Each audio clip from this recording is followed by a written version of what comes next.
Knight. Hikaru spotted knight f4. He played it and he gets the dub.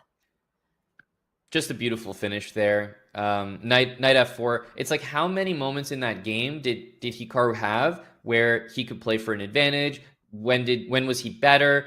When did he have a tactic available? And the answer is in that exact moment. And that's it. White was better the whole game, on the light squares the whole game, felt like executing that concept of the bishop being a spectator. And then I think I offended the bishop because it played bishop c3, bishop d4, and delivered the fatal blow, bishop takes f2. And that's almost poetic, right?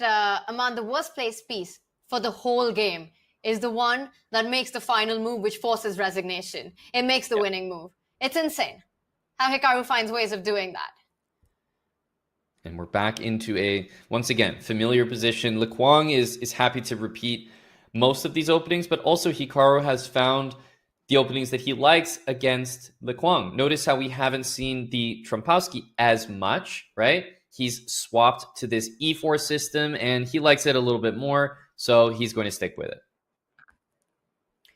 And the head bob makes a reappearance as well as the bishops go off the board. And now Hikaru trying to break the center. Once again, knight on e4. It can be kicked out with a move like f5, but that just creates so many weaknesses. It leaves the e5 pawn weak. Ideas of the knight jump with the rook combined on that file. You have to be really careful before committing to f5.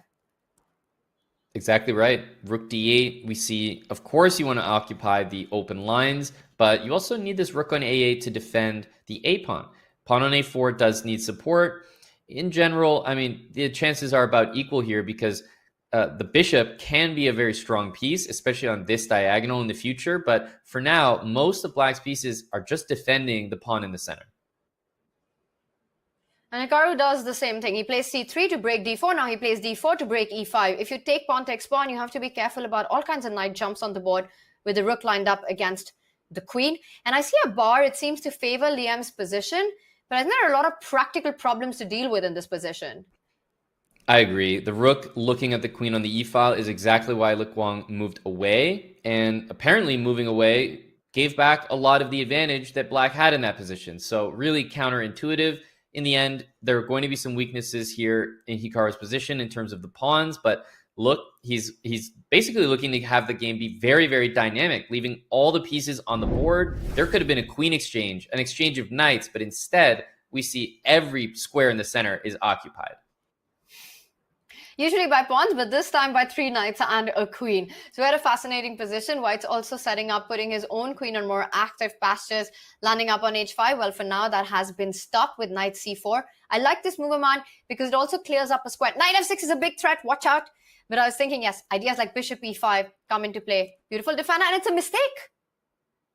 Yeah, it looks like bishop e5 is the obvious move, stopping knight f6, which is possible because of the pin. And rook d1, I mean, can't really blame Hikaru here, setting up potential knight f5s and wants to recapture on d4 with the rook. But apparently that was a miss. Now he needs to play knight f5. And can you even resist this move, Tanya? It's screaming to be on the board. It's just so tempting to play knight f5. Usually blue arrow moves are hard to find, but I think this one's hard to miss. Yeah, I really wonder what else he could be considering here. And it looks like knight e6 is the answer. Fancy move here. Flashy. With queen e6 and queen drops back to take on c4. Wow.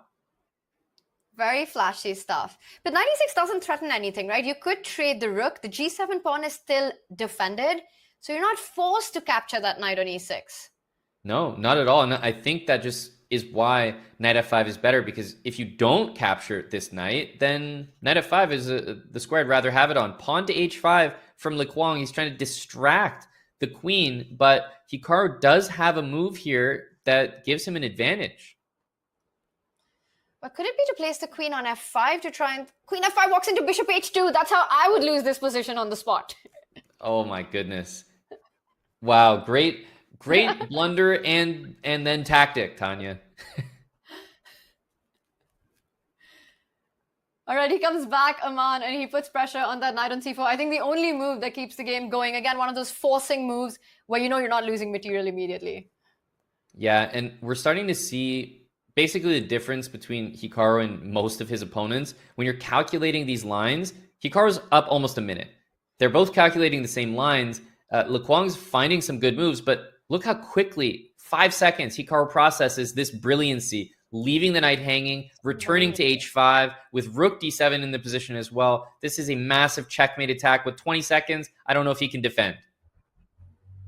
I think the answer is no. And he couldn't take the pawn earlier before jumping knight g5 because of the same tactic of bishop h2. So knight g5 was precise, and now he's threatening all kinds of checkmates on the board. He does repeat once. He's not going to repeat twice, even though Hikaru could do that, giving the match situation, but he definitely wants more.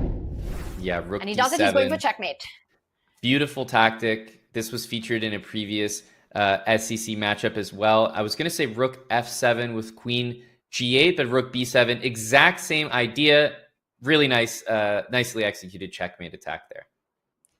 And notice how all of Liem's piece, not a single check possible. The knight, queen, and rook completely offside from the black king, which has been forced into the center of the board, the starting position, and Liem resigned.